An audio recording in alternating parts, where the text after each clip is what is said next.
सुप्रभात बच्चों, मैं नीमा आपकी हिंदी की अध्यापिका। बच्चों, आज हम पढ़ेंगे हिंदी व्याकरण का पाठ 5 शब्द भंडार। शब्द भंडार किसी भाषा में प्रयुक्त होने वाले शब्द उस भाषा का शब्द भंडार कहलाते हैं।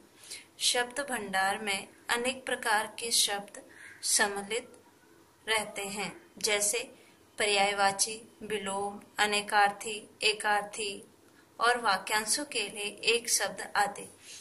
पहला है पर्यायवाची या समानार्थी शब्द। जो शब्द भिन्न होते हुए भी किसी एक अर्थ को स्पष्ट करते हैं, उन्हें समानार्थी शब्द कहते हैं।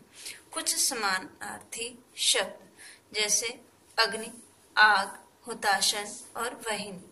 अग्नि के पर्यायवाची शब्द क्या है? आग, हुताशन और वहिनी। पावक भी है, आप जानते हो। फिर है दूसरा असुर। असुर का पर्यायवाची शब्द क्या होता है? निशाचर, रजनीचर, दैत्य। अन्य, अपर, पृथर, भिन्न और दूसरा। फिर है घर। घर का पर्यायवाची शब्द है सदम, सदन, धाम और आवास। चंद्रमा। चंद्रमा का पर्यायवाची शब्द इंदु, रजनीश, सुधाकर, राकेश। कमल, पंकज, नीरज, तामरस, अंबुज, पयोनिधि और पयोधि। सिंधु, सागर। शरीर का है काया, तन, वपु, देह।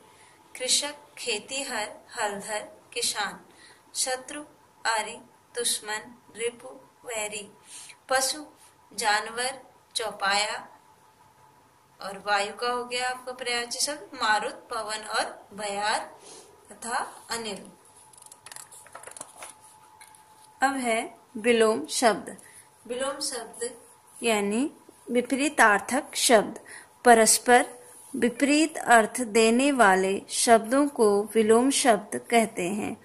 कुछ विलोम शब्द हैं, विलोम है शब्द और विलोम, जैसे अनुकूल, प्रतिकूल, अनुज, अग्रज, अथ, इति, कीर्ति, अपकीर्ति।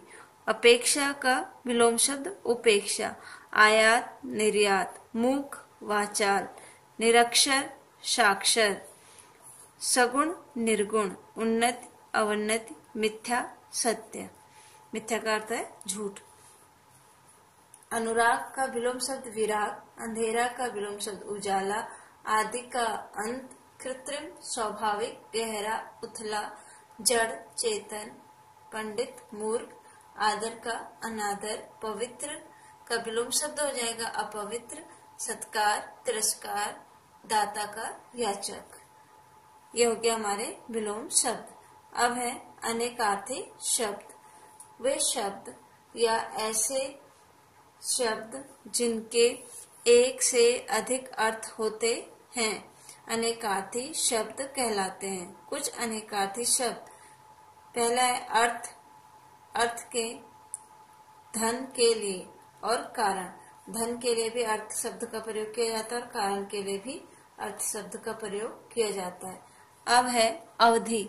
अवधि मीन्स समय। अवधि का अर्थ क्या है? समय से और एक सीमा से। अग्र, पहले का भाग जिसको बोल सकते हो अग्रभाग, और श्रेष्ठ को भी, जो बड़ा होता है उसको भी क्या बोलते हैं? अग्र बोलते हैं। अली, भौरा और सखी। अली के दो क्या हैं? दो अर्थ निकलते हैं, एक तो सखी और दूसरा भौरा। कर, हाथ, टैक्स, हाथी की सूंड।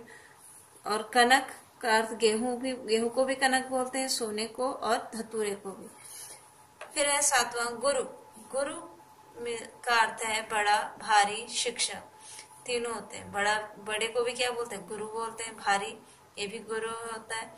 और शिक्षा का अर्थ भी गुरु है। घट, घड़ा, शरीर और मन। आदर्श, योग्य, नमूना और उदाहरण। दंड का सजा भी होती है, जुर्माने को भी दंड बोलते हैं।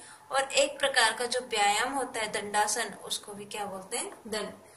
पट, वस्त्र, पर्दा, कपाट और पटकथा। पतंग का एक कीड़ा होता है, पतंग को क्या बोलते हैं? पतंग, कीड़े को भी पतंग बोला जाता है। आकाश में उड़ने वाली पतंग। अब है समरूपी भिन्नार्थक शब्द, ऐसे शब्द जो ध्वनि एवं वर्तनी की दृष्टि से बहुत कुछ समान लगते हैं किंतु अर्थ उनका बिल्कुल ही भिन्न होता है। उन शब्दों को समरूपी भिन्नार्थक शब्द कहते हैं। कुछ समरूपी भिन्नार्थक शब्द हैं जैसे प्रसाद और प्रसाद, प्रासाद। प्रसाद का अर्थ है कृपा और प्रासाद का अर्थ होता है महल। दिन दिवस से है और दीन का अर्थ गरीब। तरणी नौका होगी, तरुणी युवती। कुल वंश हो गया, जैसे रघुकुल बोलते हैं तो कुल का अर्थ क्या है, वंश से है। और कुल का अर्थ है किनारा। अपेक्षा तुलना और उपेक्षा हो गया तिरस्कार करना। अन्य दूसरा, अन्न अनाज। वात, वात का अर्थ है वायु से और बात का अर्थ है वार्ता। सुत पुत्र, सूत सारथी। अंक गोद, अंग शरीर का एक भाग। अब है ग्रह, ग्रह का अर्थ है नक्षत्र और गृह का अर्थ होता है घर। विपिन का अर्थ है जंगल और विपन्न का अर्थ होता है दुखी। तो ये क्या है हमारे समरूपी भिन्नार्थक शब्द। अब है अनेक शब्दों के लिए एक शब्द। भाषा में लाघवता या गंभीरता लाने के लिए वाक्य या वाक्यांशों के स्थान पर एक उपयुक्त शब्द का प्रयोग किया जाता है। जैसे कि भाषा में क्या लाओ, उसको संक्षिप्त करने के लिए, या लाघवता, लाघव का अर्थ ही होता है छोटा, और गंभीरता लाने के लिए क्या, उसमें कि जो गंभीर भाव प्रकट हो उसको लाने के लिए क्या करते हैं, अनेक शब्दों के लिए एक शब्द का प्रयोग किया जाता है। अर्थात वाक्यांशों को संक्षिप्त करके लिखना ही अनेक शब्दों के लिए एक शब्द होता है। जैसे देखिए, जो अनुकरण के योग्य हो उसे क्या कहते हैं, अनुकरणीय।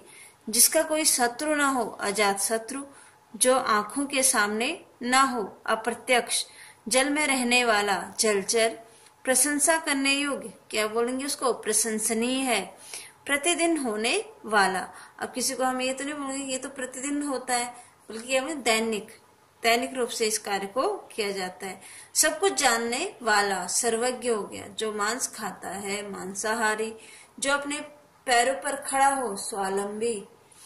वर्ष में एक बार होने वाले, वार्षिक।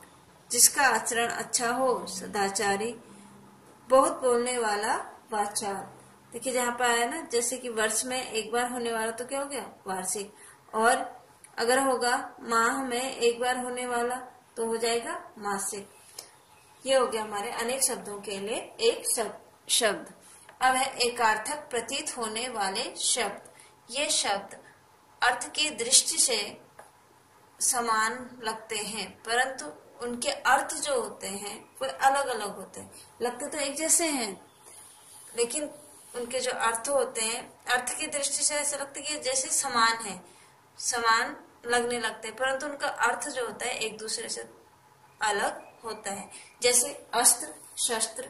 अस्त्र का अर्थ होता है जो हाथ से चलाया जाता है, जैसे धनुष हो गए, बाण हो गए, उनको क्या बोलेंगे हम, अस्त्र।